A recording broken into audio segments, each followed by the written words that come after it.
कल्याणमधील योगदान सोसायटीमध्ये एका मराठी कुटुंबावर क्षुल्लक कारणावरून अमराठी कुटुंबाने हल्ला केला। यामध्ये मराठी तरुणाच्या डोक्याला 10 टाके पडलेले आहेत। लोखंडी रॉड आणि इतर शस्त्रांनी ही मारहाण करण्यात आली। मराठी कुटुंबावर झालेल्या या हल्ल्यानंतर संतापाची लाट उसळली असताना आता मनसे अध्यक्ष राज ठाकरे यांनी देखील ट्विट करून आपला संताप व्यक्त केला आहे। राज ठाकरे यांनी ट्विट केलेल्या पोस्टमध्ये ते म्हणतात की सस्नेह जय महाराष्ट्र। कल्याणमध्ये एका मुजोर अमराठी माणसाने मराठी माणसाला मराठीपणावरून अर्वाच्य शिव्या देत जबर मारहाण केली। अशीच मुजोरी काही दिवसांपूर्वी गिरगावमध्ये एका अमराठी माणसाने दाखवली। तिकडे त्याला महाराष्ट्र सैनिकांनी जागच्या जागी प्रसाद दिला। कालच्या प्रकरणानंतर पण माझे महाराष्ट्र सैनिक कल्याणमध्ये प्रसाद द्यायला गेले होते। कल्याणच्या घटनेत कोणीतरी शुक्ल नावाचा माणूस होता। महाराष्ट्रात असे अनेक महाराष्ट्र द्वेषी शुक्ला गुप्तपणे राहत आहेत। मध्यंतरी गिरगावमध्ये घडलेली घटना असो की ही कल्याणमधली, प्रत्येक वेळेला हे असले महाराष्ट्र द्वेषी मराठी माणसाचा कणा तपासून बघत असतात आणि अजून किती तुम्हाला वाकवता येईल हे बघत असतात। बरं, असं पण नाही की महाराष्ट्राबाहेरून इथे आलेले सगळेच महाराष्ट्र द्वेषी आहेत।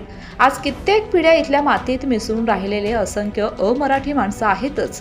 पण ही जी महाराष्ट्र द्वेषींची की नवीन पिलावळ इथं गेली काही वर्ष वळवळायला लागली आहे, ज्यांचा डोळा इथल्या जमिनीवर आहे, त्यांना वेळीच ठेचलं पाहिजे। मराठी माणसा आता तरी जागा हो, अन्यथा हे तुमच्या पायाखालची जमीन कधी खेचतील आणि कधी तुम्ही नेस्तनाबूत व्हाल हे समजणार पण नाही। कल्याणमध्ये जे घडलं त्यावर तिथले खासदार आमदार हे व्यक्त होत नाहीत किंवा मारहाण करणाऱ्यावर गुन्हा दाखल करा म्हणून पाठपुरावा करत नाहीत। हे का घडतं? कारण हेच नाही, एकूणच सर्व आमदार खासदारांनी मराठी जनतेला पुरतं ओळखलं आहे। यांना थोडीफार आमिष दाखवा की हे करतात मतदान आम्हाला। मी गेली अनेक वर्ष जे नेहमी तुम्हाला सांगतोय की या सर्वांना तुम्ही गृहीत धरलं आहे आणि अशी घटना घडली की सर्वांना महाराष्ट्र नवनिर्माण सेनेचे दरवाजे ठोठवावेसे वाटतात। कारण तेव्हा खात्री असते की इतर पक्ष तुमच्या मदतीला धावून येणार नाहीत, मात्र मतदानाच्या वेळेला मात्र हाच मराठी माणूस इतर पक्षांच्या दरवाजावर जाऊन टकटक करतो।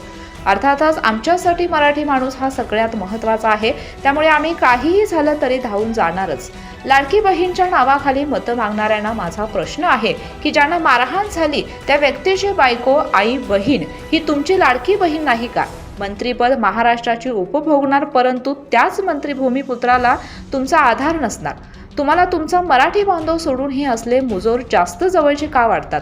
तुमची ही लाचारी कशातून येते ते मला माहीत नाही आणि तुमची लाचारी तुम्हाला लखलाप। हिंदू म्हणून आज आपण एकत्र आलं पाहिजे हे ठीक आहे, पण हिंदू म्हणून एकत्र येताना प्रत्येक राज्यात तिथली भाषा, तिथली स्थानिक माणसं, तिथली संस्कृती यांना चिरडण्याचा प्रयत्न होता कामा नये। हिंदुत्व आम्ही देखील पूजतो, परंतु हिंदूंना एकत्र आणायच्या नावाखाली मराठी माणसाच्या किंवा इतर राज्यातील कुठच्याही स्थानिक माणसाच्या गळ्याला नख लागणार नाही हे देखील आपण पाहिलं पाहिजे।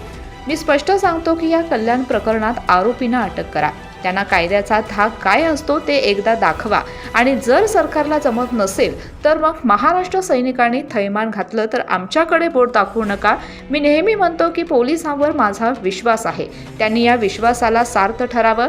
बाकी सरकारने पण हे असले प्रकार परत होणार नाहीत यासाठी ठोस कारवाई करावी।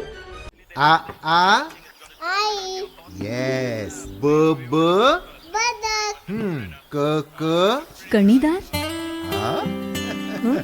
ख ख खमंग, ग ग गोकुळ तू हा अगदी घरच्यासारखं। कणीदार, खमंग म्हणजेच गोकुळ तूप। अशाच नवनवीन अपडेट पाहण्यासाठी आमच्या KK न्यूज चॅनेलला सबस्क्राईब करा।